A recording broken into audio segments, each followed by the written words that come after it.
Hello and welcome to ZPR ZANU Project Rethink, and my name is Frank ZANU, the host of ZANU Project Rethink, and I'm in the studio. And this is going to blow your mind because I've heard a lot of talk about it. I'm in the studio with a gentleman who flew 13 hours all the way from South Africa and road transportation 2 hours from New York to my studio this morning. In fact, his train even broke down between Stamford and Norwalk, and he has to change trains. So it's been quite a journey for him to arrive in my studio, and I'm going to leave you guys to the story of what is now known around the world as the Orania Project, O-R-A-N-I-A Project. The current head of the Orania ideology is in the studio with me. His name is Joost Strydom. Ladies and gentlemen, please welcome my guest, who is now in the studio with me. Joost, welcome to the United States and welcome to my studio.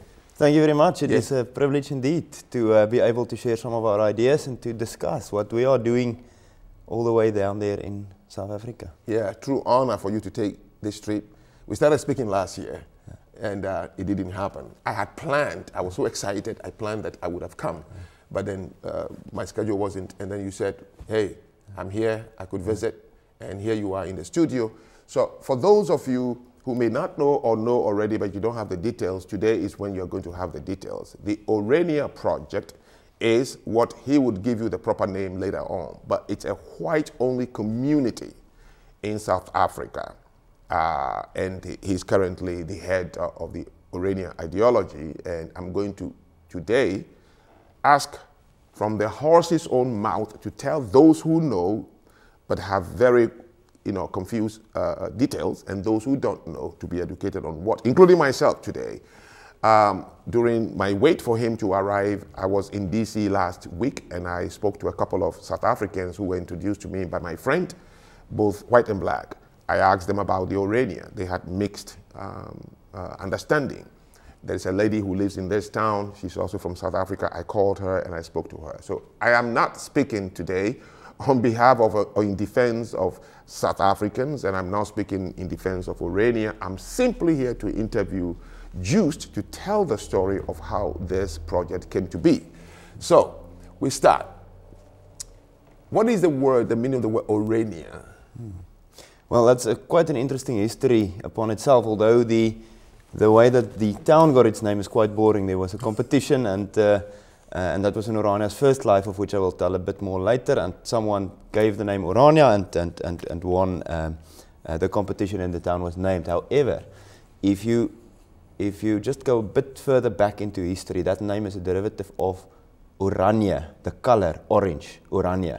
Oh. And you can just think where that comes from. It comes from, well, firstly, the Orange River, which flows right next to our community, our town, the largest river in South Africa, and one that had a substantial impact on the development of the Northern Cape, something extremely important on which I definitely will touch, because the infrastructure that led to the sustainability of that river is also important. But much earlier even, the river was named after Prince Willem of Oranje, the prince of the Dutch prince, the Dutch royal house. And I forget the story a bit, but it is something along the lines of a man who went and named the river quickly regarding the Dutch royal house, because the English were on their way and he didn't want them to name the river towards their heroes and their king's houses and so on. So the river is called the Oranje River, the Orange River, and from that is derived Orania as a community's name as well. Now, what generation, you're a Dutch of Dutch heritage? Yes. What generation are you in South Africa? Extremely important question, and that's going to immediately come back to your first statement of a whites-only community. Obviously, that's something I want to touch as well, and discuss that a bit. Our ancestors are from Western Europe, and they moved to Africa, but they are not from a single country. Firstly, because the countries back in the 1600s were much different, and the borders, not only in Africa but also in Europe, were much different. But also because of the fact that it's Dutch, it's German, it's French people, and the interesting thing is the common denominator between those nations at that stage, and especially the people who came to Africa, were that they were Reformed Christians, especially the Dutch and the French. And what I think makes us different from many other groups of people, of nations around the world, we use the word folk, is that we were first Reformed Christians and then we became a nation as we integrated. Other peoples were maybe German first and then they became Christian as the faith spread. But we were already converts of different groups, of the Germans, of the Dutch and so on, and of the French, came to Africa and then became a nation. And you asked about the generation. Well, that's quite interesting. Yeah, you'll be what generation? Yes. So my ancestors came in 1676 to South Africa. Then South Africa did not exist as a country, right, but the Cape did. They came and they came as my ancestors were shoemakers and soldiers, and they came, meaning that 100 years before the United States declared independence against Britain, my ancestors were already in Africa. I am a native of Africa in that sense. I cannot be something else. There are extremists in our country that say, you know, go back to Europe. I cannot. I am not European anymore in that sense. Right. Yes, my genetics is of a Western European line, no doubt about that. But my home soil, which I love, is in Africa. So 1670, that makes you like fifth generation. No, it's more. I think about 8+ generations. 10 maybe. 10 generations. South African, you've been there, yes. And so your great-great-great-grandfathers. Okay, so for those who do not know, you're going to explain. South Africa is a country now, of course, yes. And it has how many tribes? About 12 tribes. Yes, well, 12 official languages, if you include sign language, recognized by the government as languages that you're supposed to be serviced in any public sector. Okay. So we don't have one official language. United States got English, right? Right. And there are Spanish speakers and so on and so on. But official languages that is recognized by the government as you should be able to be serviced in any one of those, there are 12. 11 plus sign language, which is quite interesting. I think we're the only country that has that. I see. Yeah. The three major ones taught in school are what? So I think the biggest is Afrikaans, because there's also the colored community speaks Afrikaans.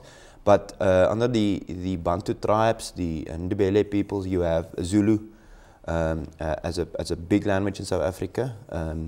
You have Xhosa, and then you have other ethnic groups, Venda, Pedi, and many others which are smaller, obviously. And most people in South Africa also have English as a second language, or maybe Afrikaans. Okay, so when we spoke and you sent me the link, of course I took my time to watch other podcasters and news media who have interviewed you or visited Orania. Now this is the line that runs through all of them. That, when I say you, of course, you are now the head of the Orania ideology. So when I say you, I'm talking about the Orania founders and the institution.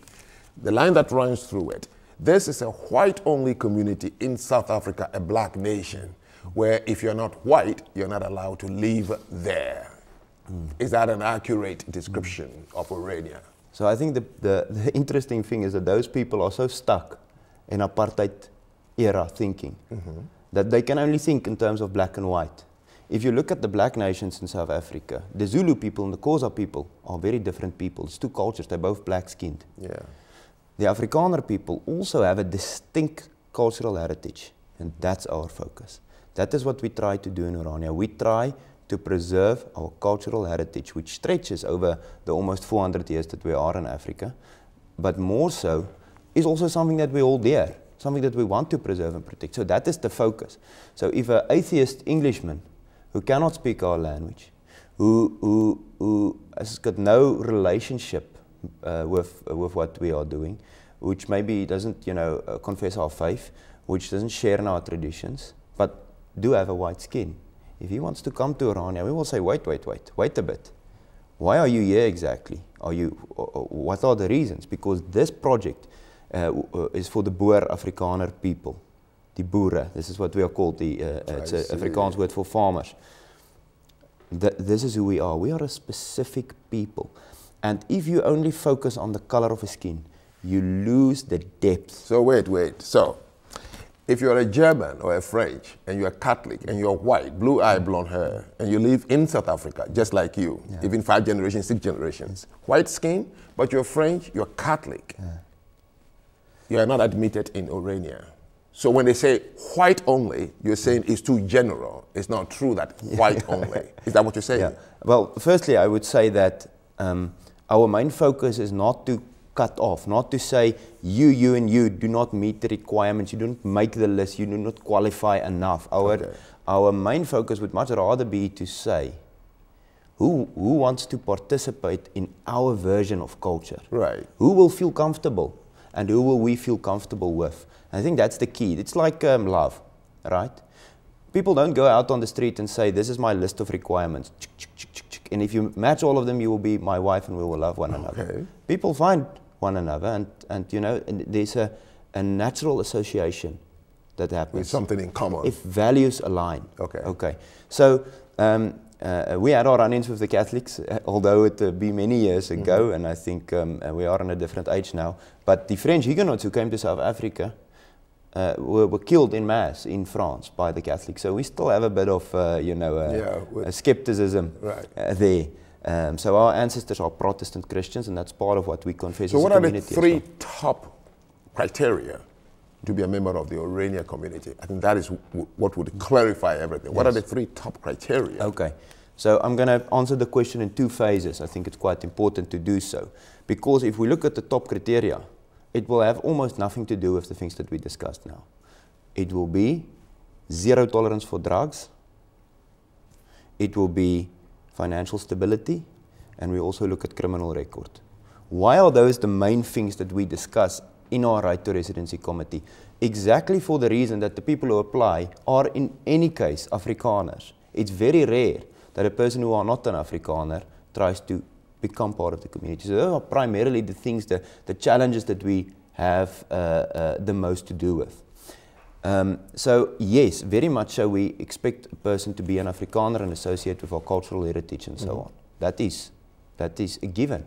But it's also a fact that people who want to come and live in a little patch of ground that's almost desert, that's inhospitable, it's got economic, I won't say challenges, but it's not economically, we're not well off. There are much better opportunities elsewhere in the world. If economy is your first and foremost driver, Orania is maybe not the place for you. It's not where you're going to become rich.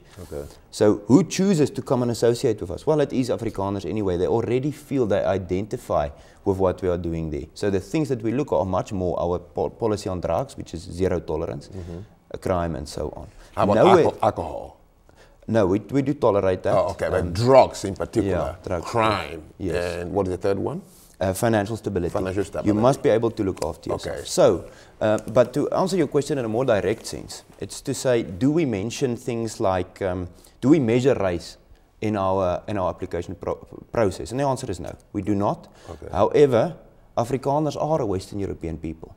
So people who want to come and live there, who want to face the challenges and help to build practical self-determination with us, they are anyway Afrikaners. It's kind of just a given. It's not really something that we need to control. It's not something that we need to really test because it's just a given. I see. Do we get malicious, communist inclined people who try to test our system? You know, people, everyone are familiar with Kill the Boer, Kill the Farmer, the EFF party, right? They've drawn attention worldwide. Do we get people like that to try to test our systems? Yes, we do get that. But it's one of those, what's that story of the Naked King? You know, everyone knows. You know, so that's really not really a challenge for us. I see. Much rather our focus is to help uplift our people who are around the country, scattered in dire economic situation and circumstances and so on, and help them get on their feet. If somebody moves or accepted into Orania in the January 2026, is the person coming to a completely finished, self-reliant town, or are you coming to join to continue building it? I wish it was the former, but it is the latter, sadly. I wish we had the opportunity to say, we have the solution and here it is, join in. And you know what is the truth? Because of some of our recent successes, that is what some people expect of us. They expect to arrive at a finished project. It's not the case. what's much rather the case is that Orania is an aeroplane. It is already flying, but we are still building it.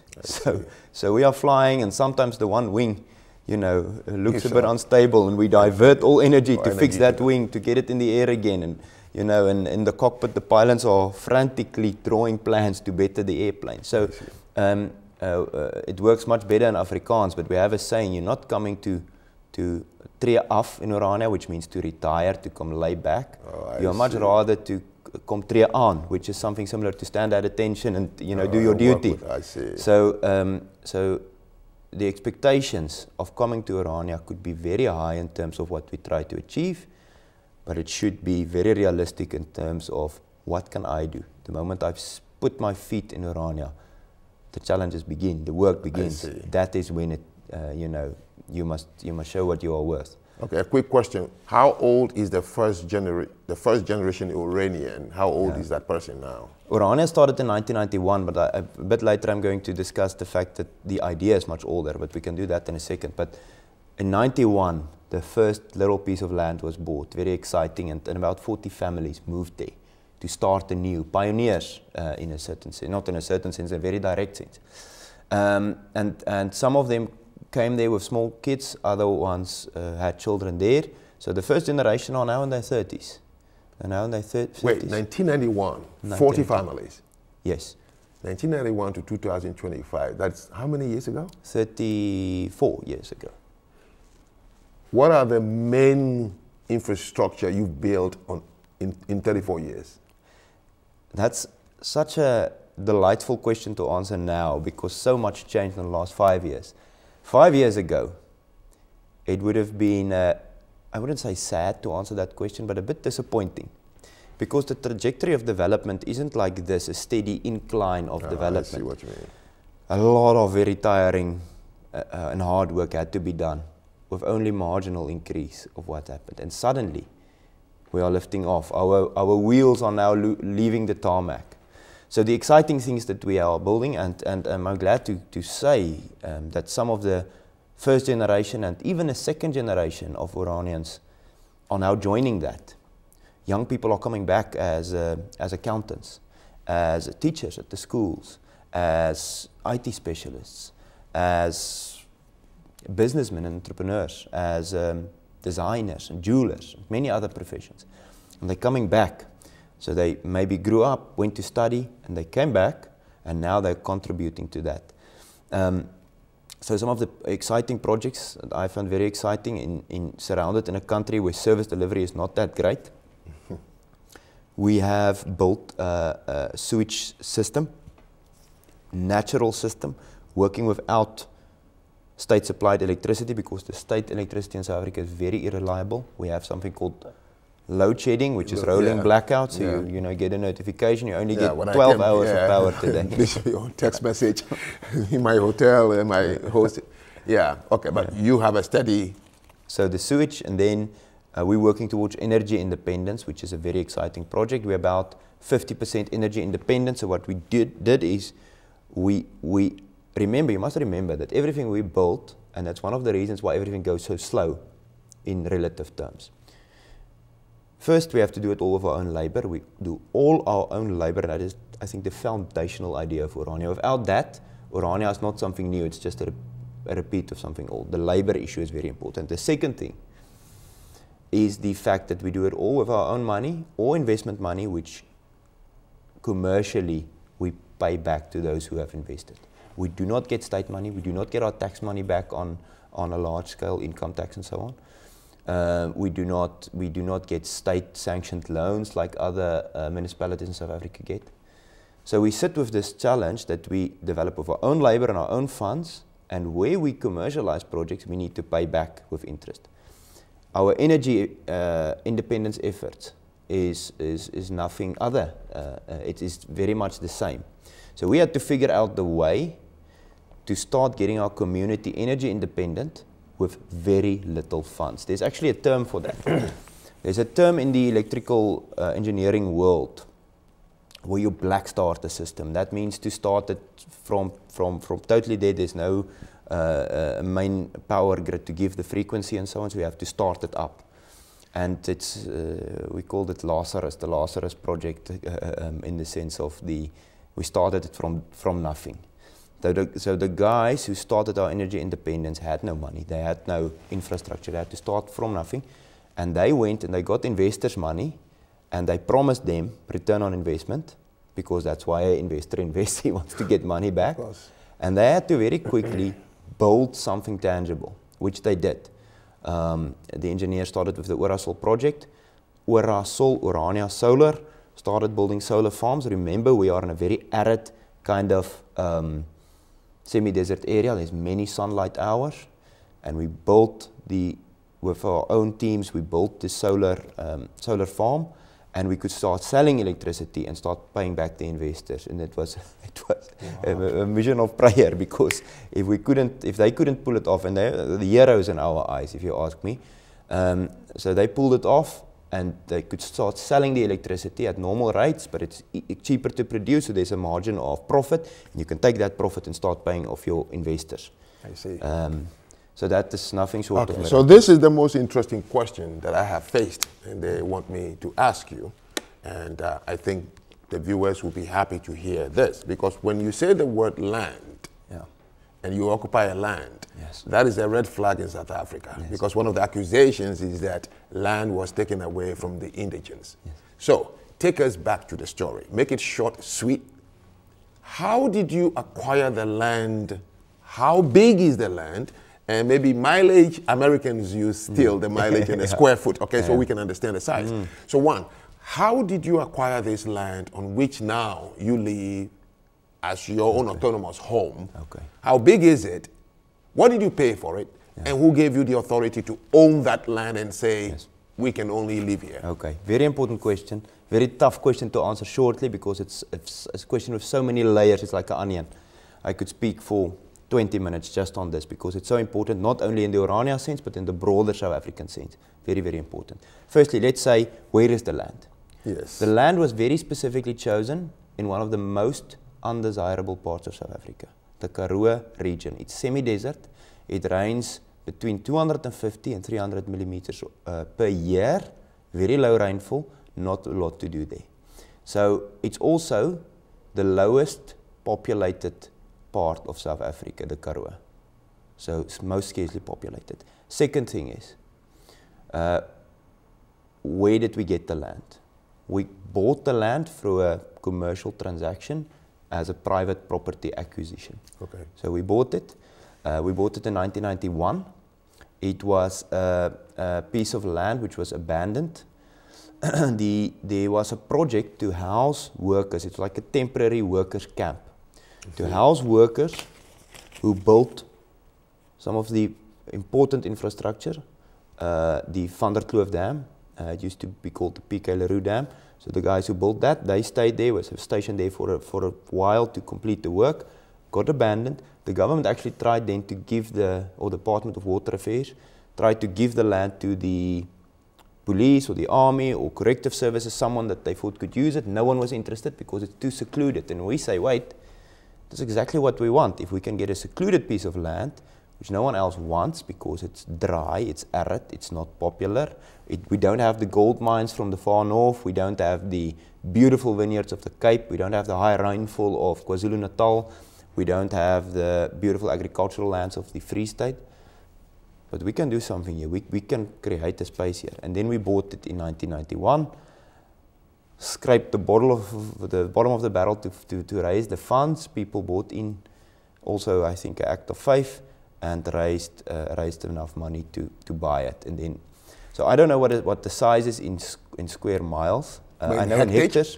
In hectares, it's about 10,000 hectares all in all. 10,000. Yes. Hectares. So a hectare is 100 meters by 100 meters. Right. What is 300 feet by 300 feet? Yeah. That's right. Yeah. Ah, okay. So when you say we bought, the 91 was the ANC government, right?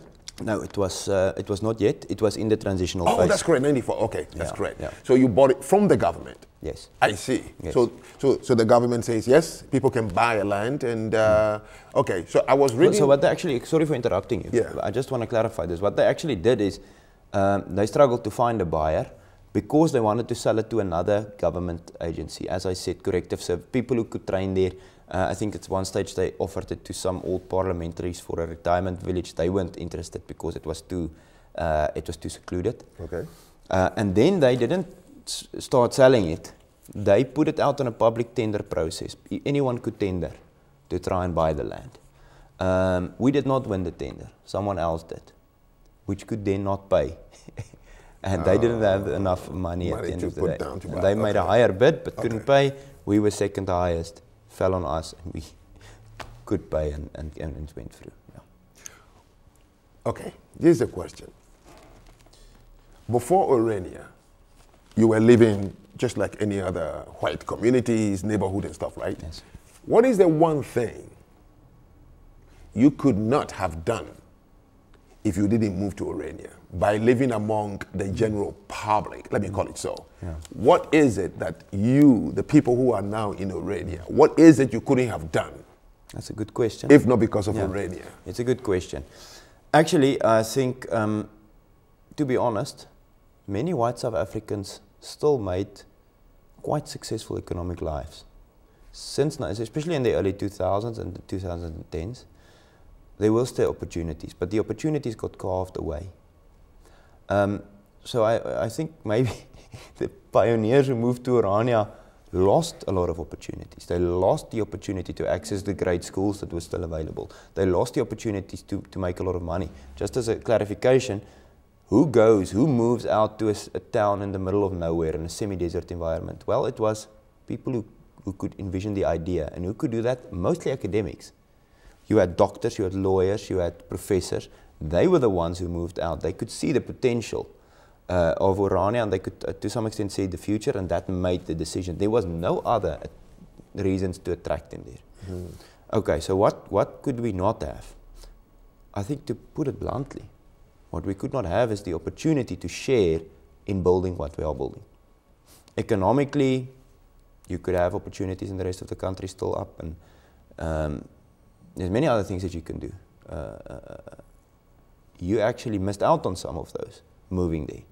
However, what we do have, our competitive advantage, is the ability to share in this plan to create a space where Afrikaners can make decisions for themselves, to put it in the shortest possible phrase. And that is a privilege to be part of that. So I was reading the Constitution of South Africa, which was, I think, affirmed in 1997? Yes. Okay, and it's still holding, right? And I think it's Article 235 that said that self-determination. Yes. I think that's separate from the Bill of Rights. Yeah. Self-determination, any group of people can seclude themselves and protect their heritage, culture, and so on. Yes. So did the founders use this article, which of course is in 1997, but you, if you answer, did this article bolster what you're doing? Yes. To go even further, some of the people involved in the founding of Orania was involved in negotiating that part of the Constitution. I see. They said this is necessary. They said we cannot go from a situation where Afrikaners were in control of the country and went into a process themselves to open the vote for one man, one vote democracy. Mm-hmm. They understood that as this happens, Afrikaners will be put in a position where they will have nothing, not even control over their own schools, not even control over private property. Why is that the case? The negotiations in the 90s had a few basic requirements, agreed upon requirements. Mm-hmm. So the people who were participating there said, okay, at least 3 things must be guaranteed. One is Afrikaners must have the right to transfer their culture through the schooling system. 2, private property is a given. You cannot have a free economy without private property. You cannot have a free people without private property. Private property must remain. And 3, the right to self-determination must not be taken away. All 3 of those were taken away in the past 12 months. 12 months? The past 12 months, all 3. First, they came for the land. This started in 2018. when a bill was proposed, a very extreme bill by the Communist Party, the EFF, to say land must be expropriated without compensation. There's another word for that, and that is it must be taken from people, must be stolen. This bill was passed early this year, signed by the president. They did find a sneaky little way to do this, but it was passed. The second one is the right to education, Afrikaner schools. This was taken away through the Bella bill. And the government actually went ahead and they negotiated with a local union in South Africa, Afrikaner Union, and they said they will take the Bella bill through, but they will take out parts 4 and 5 of the proposed bill, which clearly annihilates Afrikaners' rights to influence their own schools and schooling boards. And they said, okay, we will pause those, we will just pass the rest of the bill. And then they passed Articles 4 and 5 also, you know, slitting the throat of that access to schools. And then finally, the Minister of Constitutional Development and Justice in South Africa went on public record and stated that she thinks Afrikaners do not have rights as is guaranteed by the Constitution, including right 235. We do not have that right because we have a bad history. So she thinks it's not necessary. And that this must be put on record, especially here in the United States by audiences, that people can hear. Rights which were guaranteed even under Mandela's government, President Nelson Mandela's government, Wally Musa, which was at that stage the Minister of Constitutional Development, said very clearly that Section 235 of the Constitution is a legitimate right and Afrikaners can pursue that. And now the new minister is trying to reverse that by attacking Orania. This must be clearly heard around the world. This puts an even bigger target on us. Constitutional rights, which should be guaranteed, is not, because the minister feels it's not applicable. So let me play the devil's advocate. If what has been proposed in the last 12 months, right? The 3 things that have been taken away. Yes. 1, private access to land belonging to an African who says it's African only, has been taken away. 2nd is the school, that Africans cannot have exclusive autonomous school to teach their own curriculum. And then the 3rd one, of course. If this sustains, what protects you? Well, I don't think there's anything that protects our culture anymore. If all of this stands and meaning what protects Orania as a community?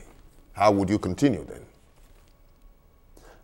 Well, we believe in creating de facto realities. We will continue to build. If we believe that our freedom and our rights are God-given rights. The Constitution supports those rights. We will not stop building if they say, well, suddenly these rights aren't applicable to you anymore. We will continue building. Let's make that quite clear, because we believe it's God-given rights. We believe a de facto reality is built, and a de jure recognition follows that. We will continue building. They will have to take us out of there with bulldozers if that is necessary. But we will not cease building. So let me ask you, there is the ANC, the African National Congress, there is the EFF, Economic Freedom Fighters, and then the 3rd party is what? Mkhonto weSizwe is quite aggressive, yes. Which is quite strange, because President Jacob Zuma, former president, is his party. Right. It's a Zulu nationalist party.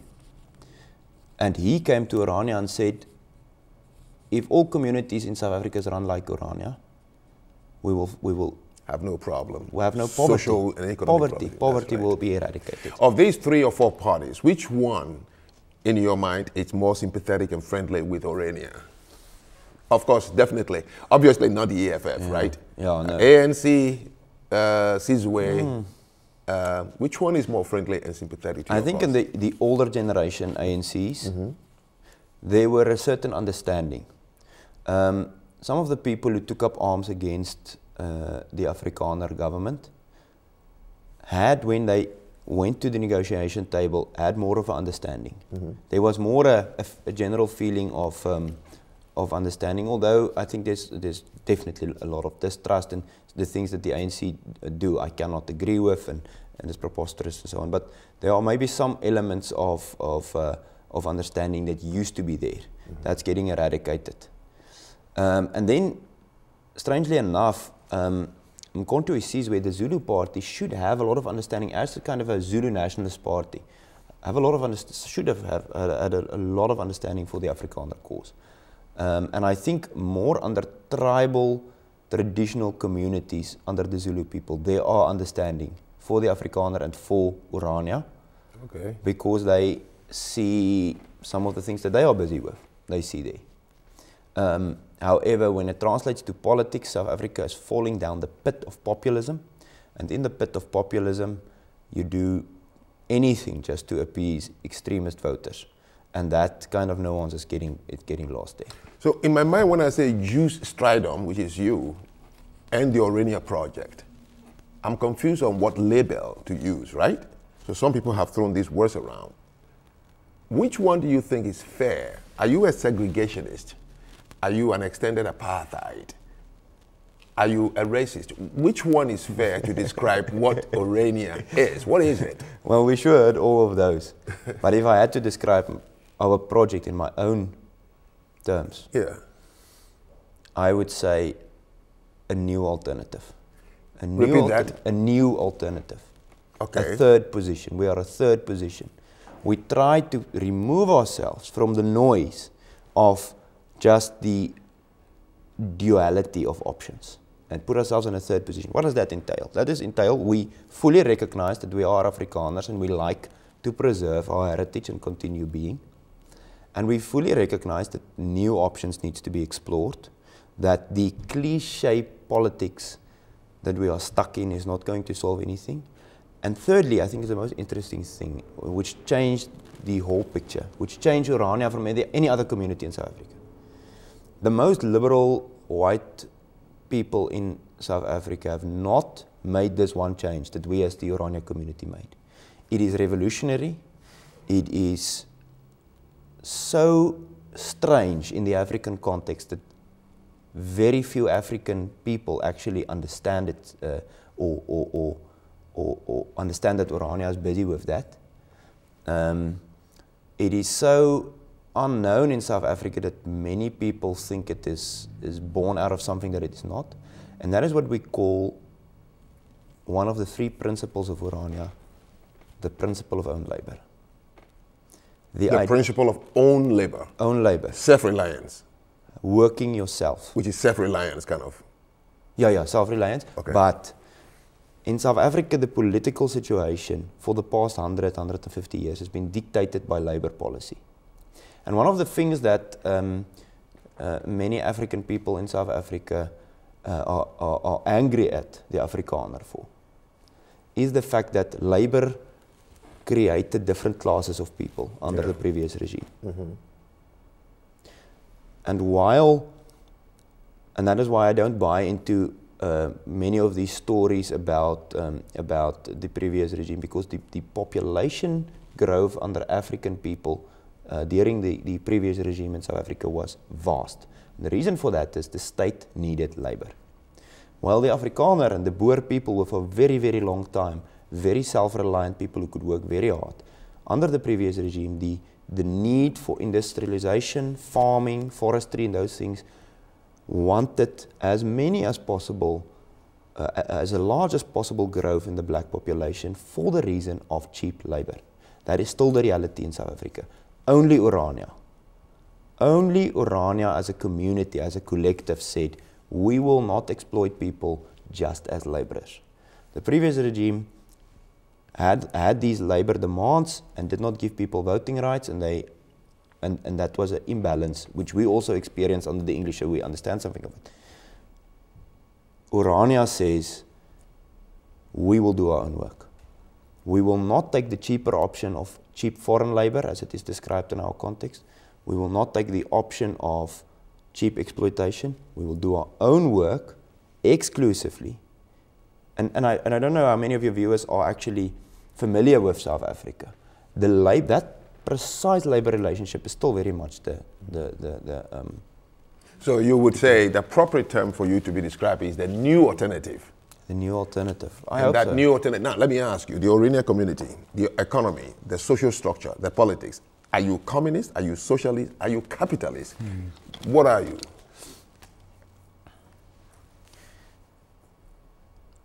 once the ANC visited Orania, well, it was COSATU. It was one of the tri-party alliance which was associated with the ANC.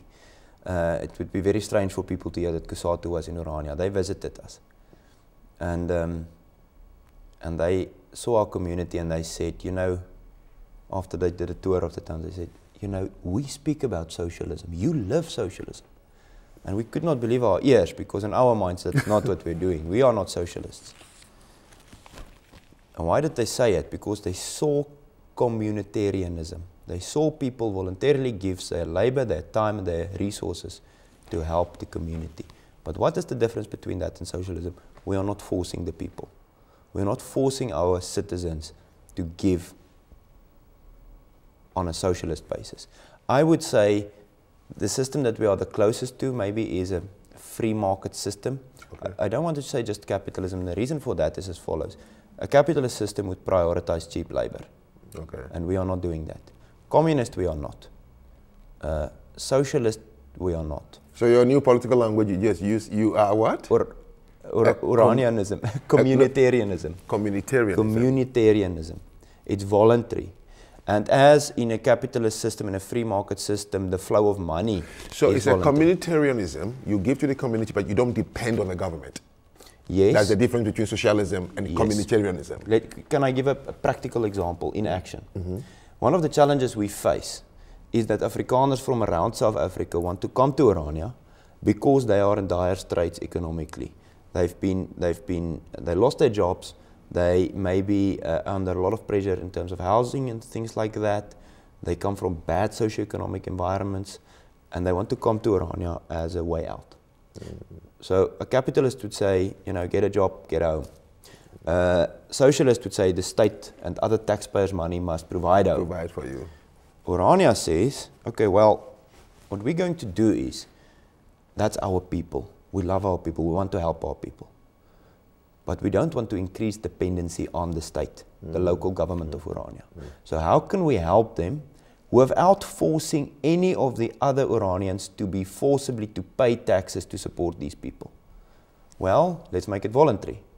So we start, the toughest sector is housing. So housing is one of the highest barriers to entry in Orania. So what we did is we started subsidized housing, which is not managed by the government, by the local government, but managed by internal organization.